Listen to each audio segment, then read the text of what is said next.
Merci beaucoup François. Merci encore de m'avoir invité et de nous laisser l'opportunité de parler aujourd'hui. Je vous remercie également d'être venu. Je vois qu'il y a pas mal de monde, donc il y a un véritable attrait pour tout ce qui est production IP. Je peux prendre la télécommande, c'est bon? Alors, je me représente rapidement. Je suis le gérant donc, de la société Réseau Local qui a été créée en 2002. On est un prestataire technique un petit peu à part dans le milieu de l'événementiel parce qu'on a dès le départ fait le choix, et d'où le nom de la société, de s'appuyer sur les infrastructures réseau en fait, pour l'événement.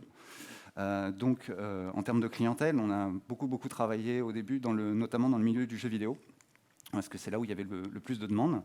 Et puis aujourd'hui, on se rend compte que l'IP se démocratise et on est de plus en plus amené à travailler sur des gros projets qui sont totalement en dehors du secteur jeux vidéo. Notre cœur de métier, c'est le réseau. Le réseau, ça veut dire quoi? Ça veut dire mettre en place des infrastructures réseau temporaires, des backbones filaires, des solutions Wi-Fi aussi. On a des infrastructures Wi-Fi, on peut encaisser 2-3 000 personnes connectées en simultané. Tout ça, souvent, c'est pour distribuer Internet. Donc, on a aussi des solutions, que ce soit des lignes temporaires, des solutions en 4G, en satellite. Et ensuite, l'idée, une fois qu'on a posé cette infrastructure réseau, c'est de l'exploiter en faisant transiter de la data, des flux. Donc, de plus en plus de flux vidéo, du streaming et maintenant, aujourd'hui, du NDI, donc de la low latency.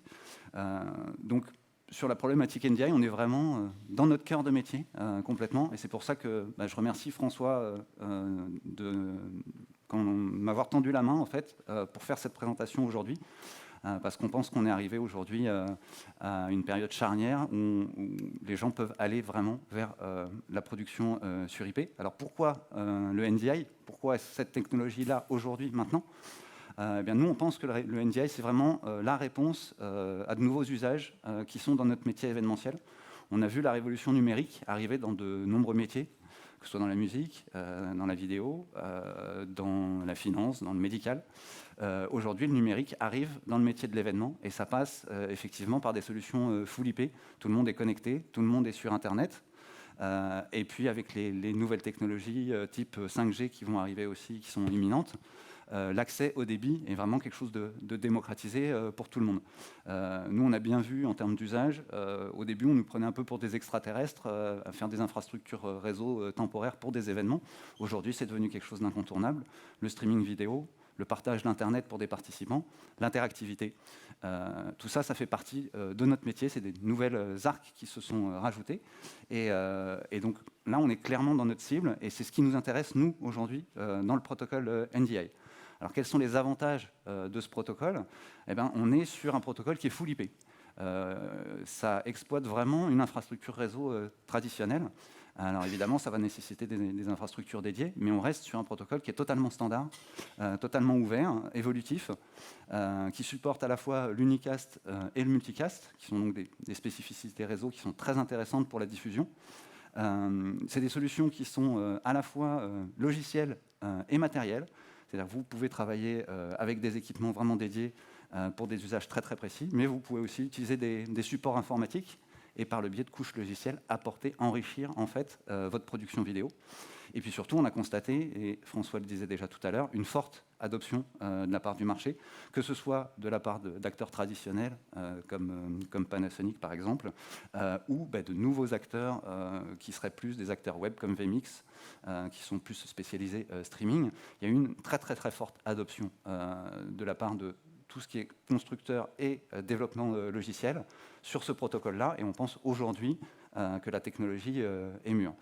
Autre gros avantage du NDI en comparaison d'autres technologies, comme par exemple la norme 2110, c'est qu'il y a énormément de polyvalence dans le NDI. Le NDI, aujourd'hui, c'est la solution low latency pour diffuser par le réseau, mais il y a aussi le NDI HX, qui est une version light, entre guillemets, du NDI, qui va utiliser un peu plus de compression, basé sur le protocole H264, qui est un protocole qu'on utilise, nous, en standard dans le streaming depuis des années. Donc, c'est un protocole qui est éprouvé, qui a fait ses preuves. Et le NDI HX va certes avoir des contraintes, un peu plus de compression, un peu moins de qualité d'image, mais va permettre de faire transiter des flux vidéo en IP avec beaucoup moins de bandes passantes.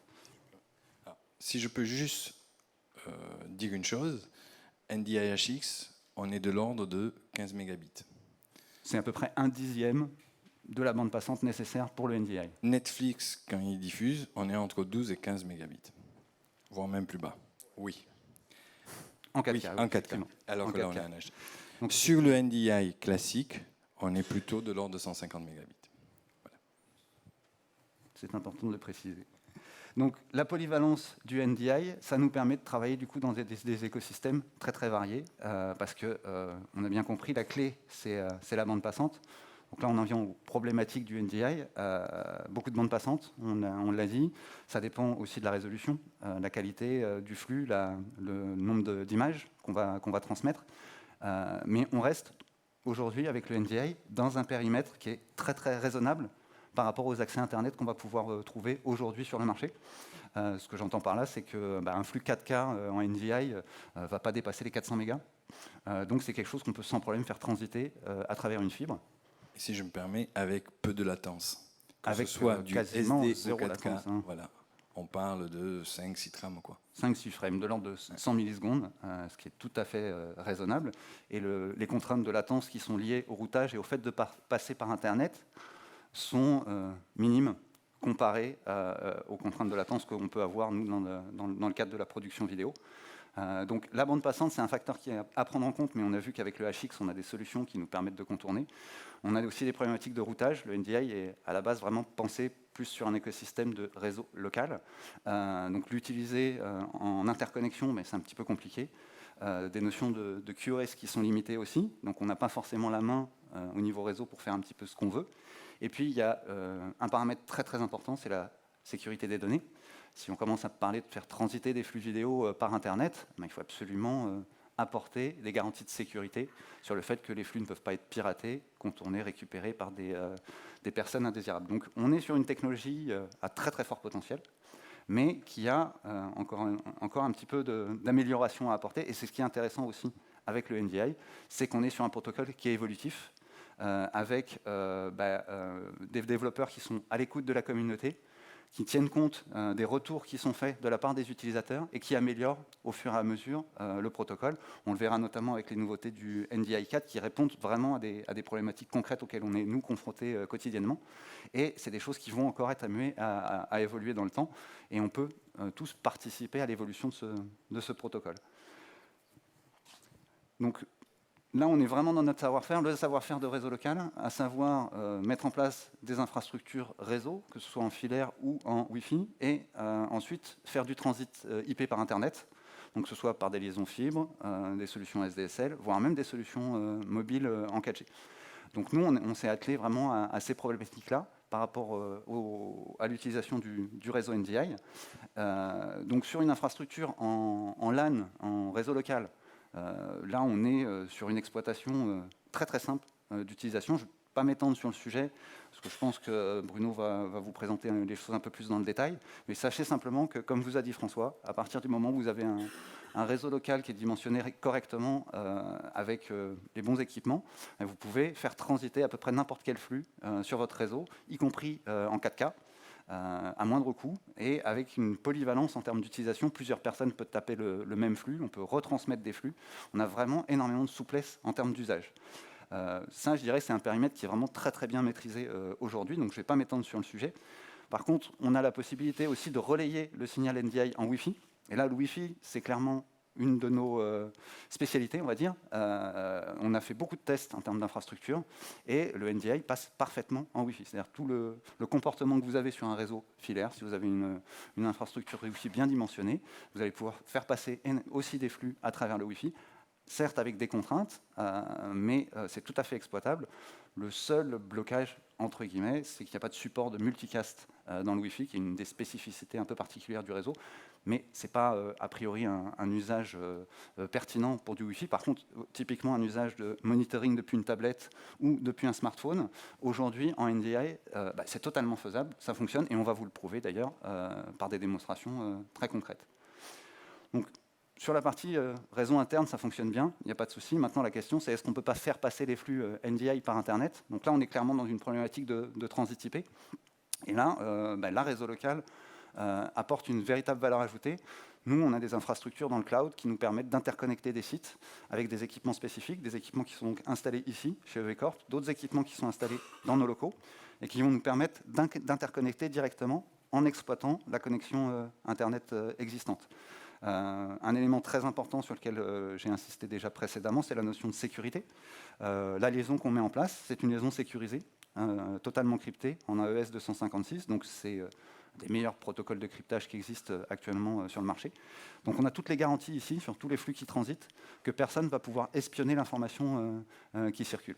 Et ça, c'est un élément qui est très très important sur la mise en place de ce genre d'infrastructure. Donc ici, on a mis en place vraiment une interconnexion entre les locaux de EV Corp et les locaux de Réseau Local. On a installé des équipements chez Réseau Local qu'on va pouvoir piloter d'ici.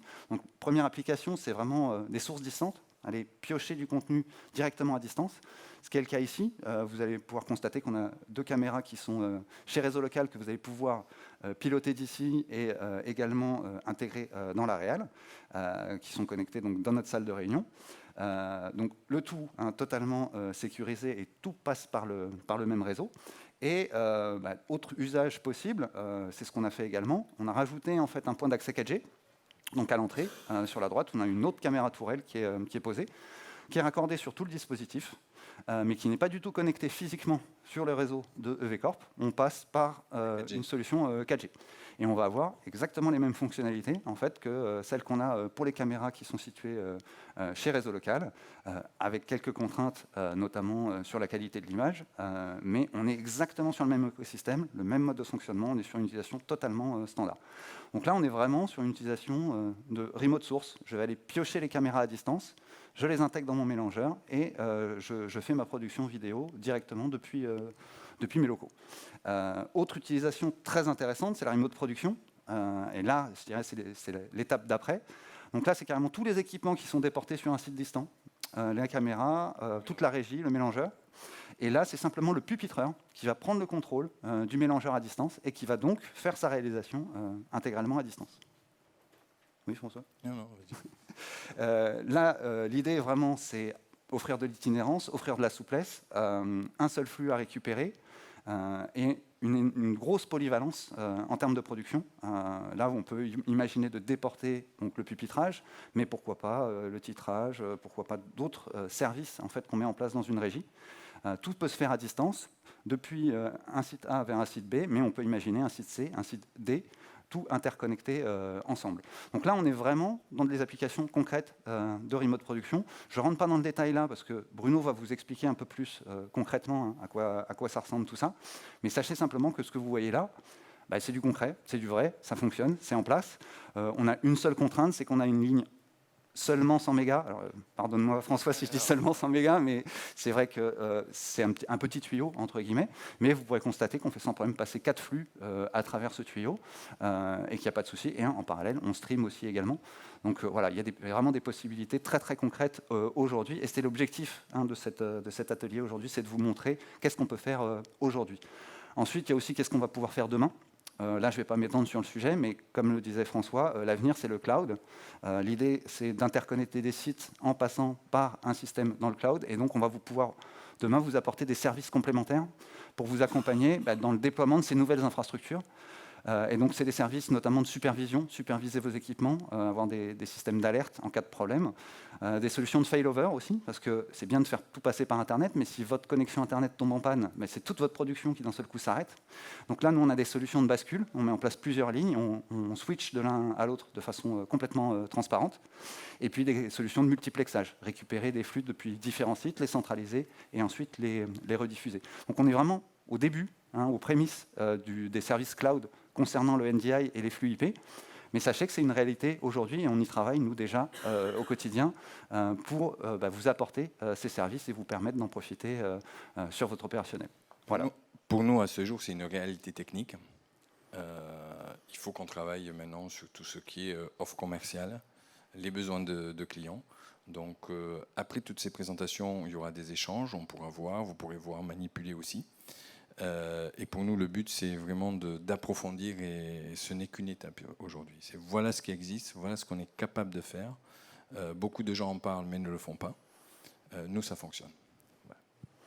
Oui. Voilà. Bah, écoutez, je vous remercie pour votre attention. Et puis, je reste disponible toute la journée. Donc, si vous avez des questions, n'hésitez pas à venir me voir.